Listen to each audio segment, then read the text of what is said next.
Looking for a simple way to host your website? In this video, we'll compare TinyHost and GoDaddy to see which one offers the better experience depending on your needs. Introduction. Both TinyHost and GoDaddy let you publish websites online, but they are designed for different users.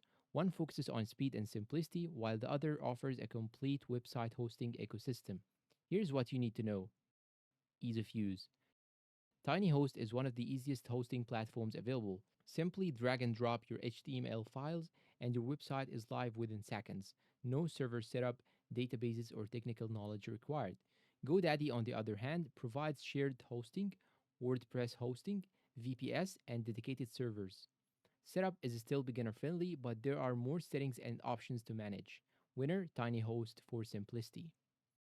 Features.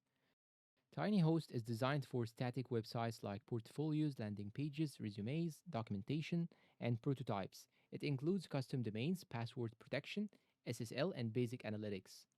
GoDaddy offers much more, including WordPress hosting, email hosting, databases, one-click app installations, website builders, backups, and scalable hosting plans for growing websites. Winner, GoDaddy for overall features. Performance and pricing.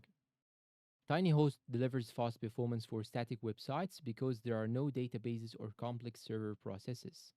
GoDaddy performs well for dynamic websites and online businesses, though actual speed depends on the hosting plan you choose. Pricing is also different. TinyHost has a simple pricing model focused on static hosting. GoDaddy offers multiple hosting plans, but renewal prices are often significantly higher than introductory offers.